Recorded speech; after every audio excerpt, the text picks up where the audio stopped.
ornament project to show and share with you today. You can tell that I've been having a lot of fun making these. I've already got a couple in my head that I'm already going to start working on for next year. So we're going to get the ornament process started a little earlier next year because these are just so cool. They make such great gifts. You know, I know that we all have these little parties and things. These are things that you can have hanging around, and then it's an instant gift to somebody. So I think that they're just so cool to have. Now, the one that we're working on in this video today is called the Starry Night ornament, because I just think that each one of these little gold, in this particular case, pieces looks like a star twinkling. It's a combination of right angle weave and netting, and I don't want you to be afraid of the fact that it's right angle weave, because this is the simplest form of right angle weave that we're going to be doing, and you barely even know that it's right angle weave. So don't freak out about that. I went ahead and added these dangles here, these little bars with a little bit of bling on it, because of course I had to add some bling in there. But all of these things are customizable. So if you really like the Starry Night part of this more than the bars, you could always extend that down more and just make the entire ornament the netting and right angle weave. Or if you like the bars quite a bit, you could extend the bars and make those longer. The reason I stopped with them where I did is because there are 10 of those bars all the way around the ornament. Each one is 5 crystals long, which makes it 50 crystals that you need, or fire polish, for this ornament. And that happens to be how I sell them on JillWisemanDesigns.com, is in little bags of 50. Both the fire polish and the crystals are in bags of 50. So to make it exactly like this, or at least the bars exactly like this, you just need 1 bag. If you wanted to extend those bars longer, you would need 2 bags. And I will, of course, have kits available that will be this type of, you know, it'll have the bars this long and the netting just like that. So I will have kits available for all of the ornaments also. I got you covered. The kits even include the ornaments. You don't even have to go shopping. So let's take a look at how we're going to get this made. So here with the beads, I took a little shortcut and I started this out already, because what we're going to need to do is we're going to create a little ring that goes right along the top of the ornament. And let me show you what I'm talking about here. See how right around the top here we have a ring, and we're going to build it from the top down. And so that initial ring is what I've already created here. And all I did was I picked up 1 size 8 seed bead and 3 size 11 seed beads, and I repeated that 10 times. And then once I had 10 of those sets, I turned it into a circle. So I just went from the tail end back through all those beads again, and then I moved forward by 1 set. So now my tail is coming out 1 of these size 8 seed beads, and my working thread is coming out the next size 8 seed bead. I just like to get a little bit away from the tail when I'm doing this. That's the only reason why I did this. So here is the right angle weave portion of this. And like I said, this is not going to be scary at all. Our right angle weave unit is going to be basically 4 of these size 8 seed beads, but here's 1 of them already, which means that we're going to only pick up 3 more. And see how my thread's coming out on the far end, far side of the bead? We're going to go in the side that the thread is not already exiting. And then when we tighten that up, look what just happened there. It just created this little square. So here's, you know, you've got your 2 sides, you've got a top and a bottom. This is, at least this is the way I'm looking at it right now. So, and you are looking at it as the top, bottom, and 2 sides. So I'm going to go around this initial ring, and I'm going to do that off of every single one of these big size 8 seed beads. So here I am again. I'm going to pick up another 3. 1, 2, 3. Pass through that 1. And then I can even, because I know what I'm doing now, I can also then pass through the next 3 seed beads and get myself coming out of the next size 8. And then when I tighten down, not only do I have that little unit made, but I've now fast forwarded myself already, and I'm ready to pick up my next 3. So it just makes it work a little bit faster to do all that in one motion. So back through the bead that I'm coming out of, plus the next 4, so that you're exiting the next size 8. And you'll do this all the way around, like so.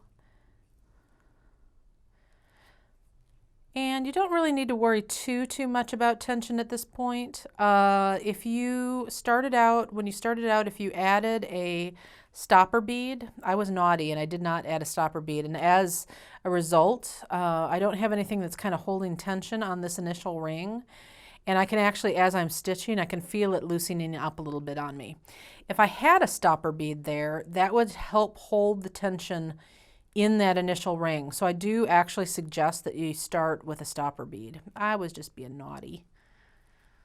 I was taking shortcuts. Okay, almost all the way around here,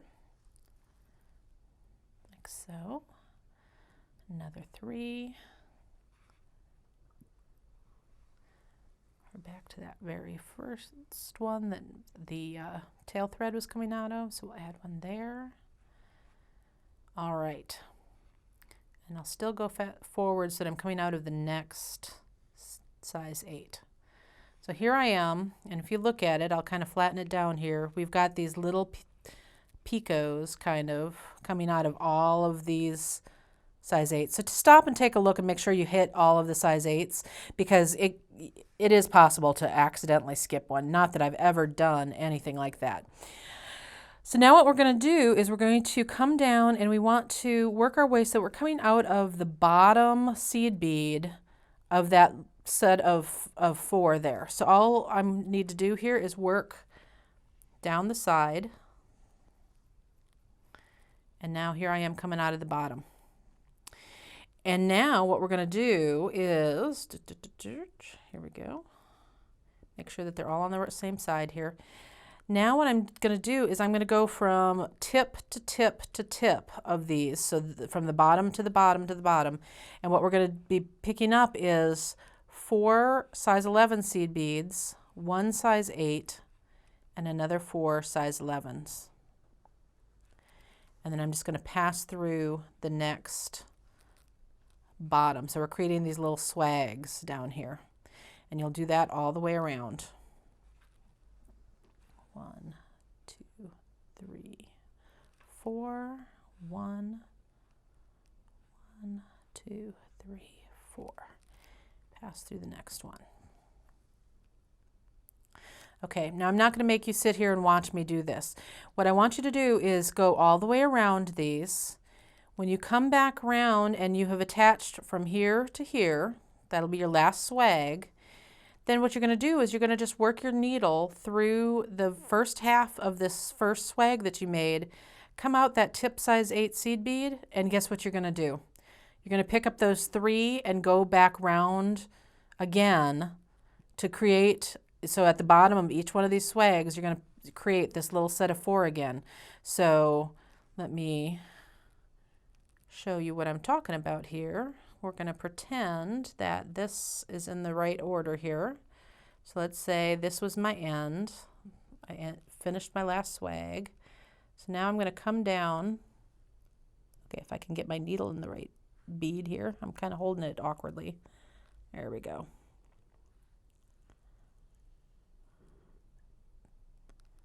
So I'll just work my way right to there. And then I'll pick up my 3 seed beads, or my 3 size 8s, and create that tip. And then to get to the next swag, we'll have to come up through here, through here. Let's see here. I know here is not a really good direction, so let me show you to be a little more exacting about what I'm talking about.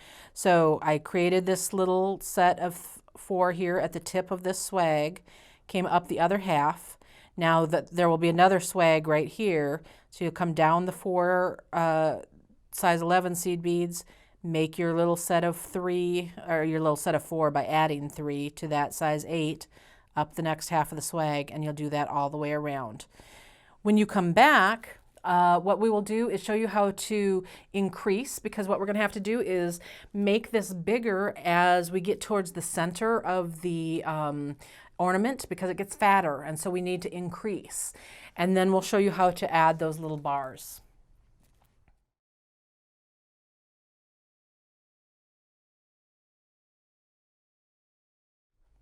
So now you've completed your first row around the top of that center ring. And what I'm going to show you now is how you're going to adjust your sizing on future rows so that it will fit nicely over the ornament. So let's take a look at the beads and see where you're at right now. This is where I'm at with this. I have completed that first row. So here was where I did the swags of 4 seed beads, a size 8 seed bead, 4 size 11 seed beads. So these were the initial swags that we did all the way around. And then after I did those swags, I came back down and came out of the size 8 seed bead here at the bottom of the swag and added the 3 size 8 seed beads to create that little right angle weave unit. And so I created the right angle weave unit. I came back up, came back down to the next size 8 seed bead, added my 3, went back around, worked my way all the way around. So this is the completion of the entire first row.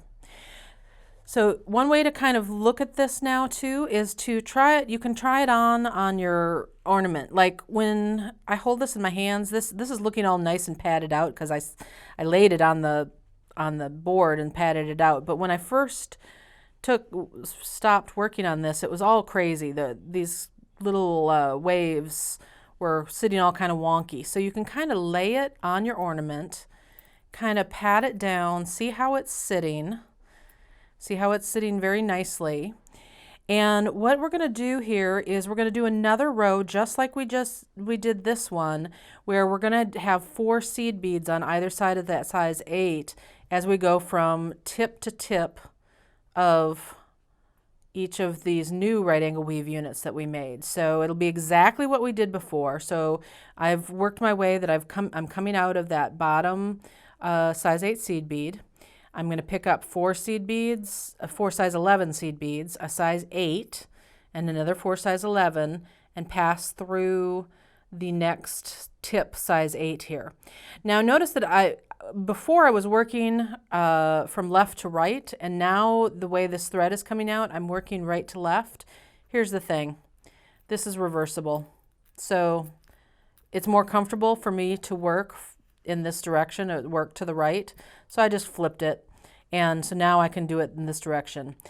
I also wanted to point out to you though, that while I've been doing everything in my hand without the ornament, it is actually not difficult to work with this on the ornament itself. So there's no reason why you can't do this and do your shaping while you have it on the ornament.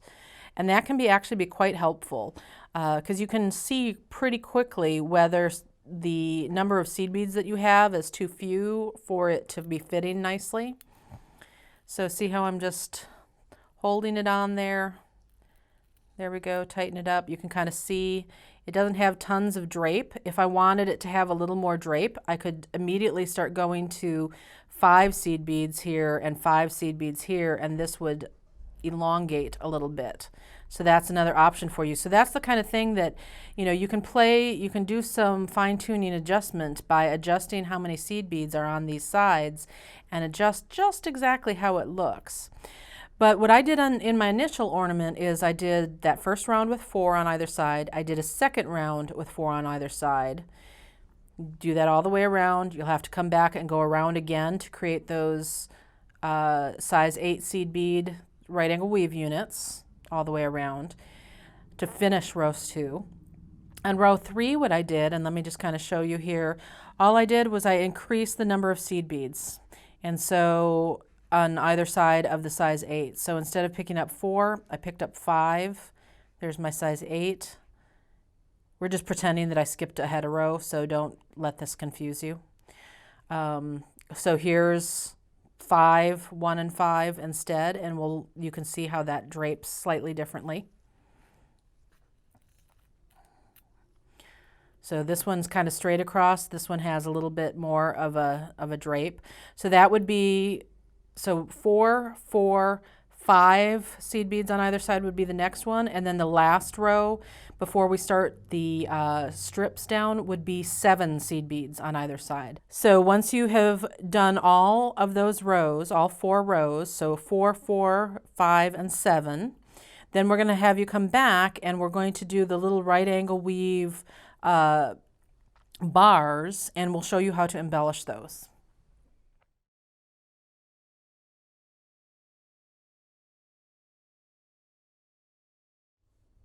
So that works up pretty quickly, doesn't it? It's one of the things I like about this particular ornament is it does work up, at least it seems like it works up a little bit faster. I think there's slightly fewer seed beads that you're using, so that, you know, makes your time involved a little less. So what you should end up with is a big kind of spider web looking thing. Let's take a look at the beads and I'll show you what I'm talking about here. So this is the one that I had on the ornament, and so you can see here where all our rows were. So this was our initial ring, and then here's our first set of 4s all the way around. Here's our second set of 4s. Here's our set of 5s, and then here's our set of 7s. And where you want to end up is after you've done your set of 7s is you should have finished, after you did your 7 swags all the way around, you should still go back and create that writing a weave unit off of that bottom seed bead, that size 8 seed bead off of each swag. And then off of that is where we're going to create these little bars. So I'm going to just pretend that my little baby sample here has all those rows. So I don't want that to confuse you, because what we're looking at the bottom here is going to be the same. Let me show you. So here where I'm coming out of a right angle weave unit is going to be this right here. Now this happens to have a fire polish on top, but it's still the same thing where I'm coming out of one of these right angle right angle weave units at the bottom of a swag. Okay, so it's the same thing. I'm just doing it in a slightly visually different place. So what we're going to do is we're going to add, so here's one of them. We want it to be 5 units long. So we're going to add 4 units because we've got one that's already there. And we're going to do it just exactly the way you've been doing it, where we're just going to pick up 3 beads. You're passing back through the bead that your thread was already coming out of. And then here's the only difference. Now we're going to need to get to the bottom bead, so because I'm referring to it as bottom because we're growing it this way. It's going to hang this way. So here's the bottom. You're going to come across 1 bead and then 2. And there you are in position now to add another set of 3. So we'll add another set of 3 here. Back through the bead you were just coming out of. Continue move around that circle by 2. The other thing to notice here is that the direction that I'm going as I'm adding these is alternating each time. And that's normal. It's a figure 8 kind of movement, so don't let that confuse you. The way to count how many of these units you already have, because you're going to forget at some point, count the little sticky outies along the side. So here's 1, 2, 3. We have 3 finished units here. We still need to add 2 more. So I just picked up my 3 size 8 seed beads for number 4. There we go. We're going to continue to move by 2 to get to the bottom. So that's 4 of them. We've got 1 more to add here. 1 more set. So here's our last set of 3 that we're adding. And that 1, 2, 3, 4, 5 sticky outies, that is our stick. Now notice how this is all really loosey-goosey, especially because we're using size 8 seed beads, and so your tension will be pretty loose here. What I like to do to stiffen it up is I go back around, and you'll be going in clockwise and counterclockwise motions, but I like to go back and reinforce all of this because as you're reinforcing it and not having to worry about adding any beads, it tightens everything up quite nicely. So we'll just, without adding anything, we're just tightening up the thread path here.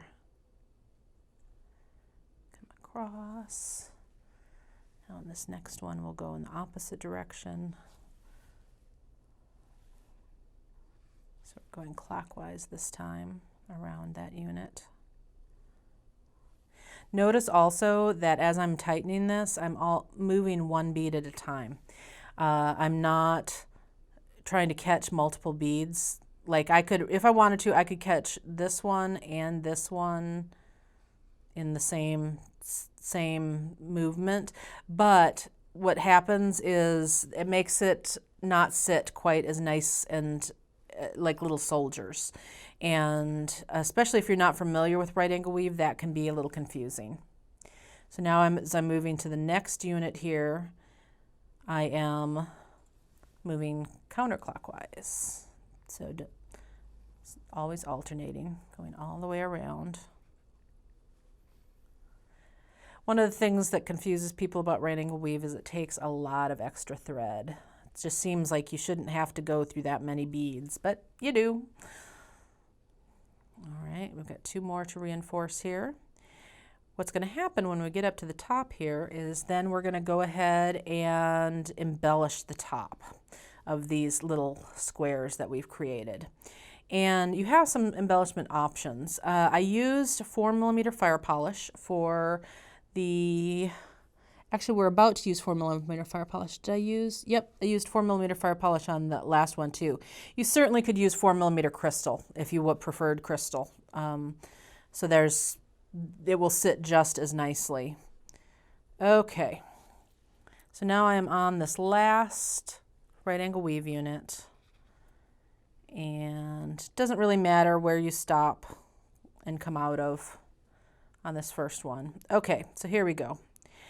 What we're going to do now is embellish the tops of these little squares. And so I'm picking up my 4mm fire polish. I thought green might really go nicely here.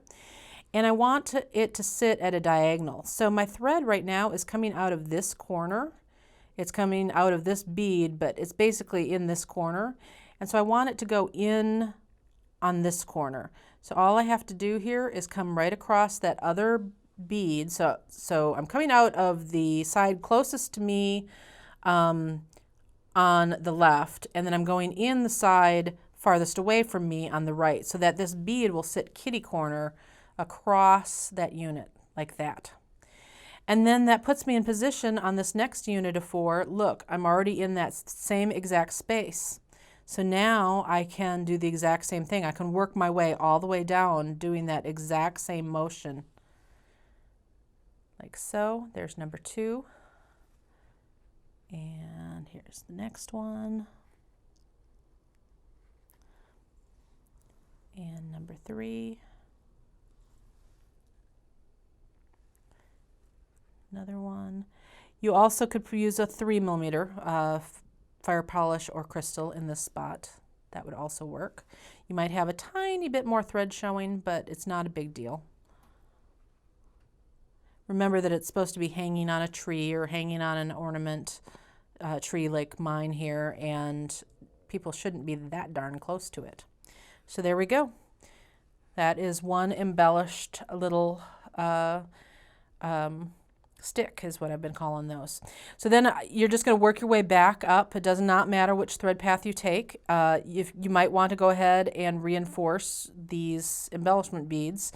But you don't even have to do that. You're just going to work your way back up the stick, come across, work over to the tip of the next sticky outy right angle weave unit, and repeat that same thing where you're then going to add 4 additional right angle weave units, reinforce your way back up to the top, add the embellishment down, and then work your way over to the next one. And then you will have your completed piece like this. And you can make those longer. This particular one, it only lays about halfway down, so you could add even yet another set of swag embellishments, make these a little bit longer, and then it would cover the entire ball. That's a design decision, up to you. I kind of give you the tools to work with, and then I really encourage you to kind of create your own variations of things. I think that's a really important thing for people to do, is personalize the things that they're making. So there are written instructions for this ornament, all the other ornaments, that are free and available on my website at jillwisemandesigns.com. And I love it when you share pictures with me. So come find me on Facebook, share pictures with me and all the other Jill Wiseman Designs fans. We love to feed off each other's creative energy. Happy beading and happy holidays.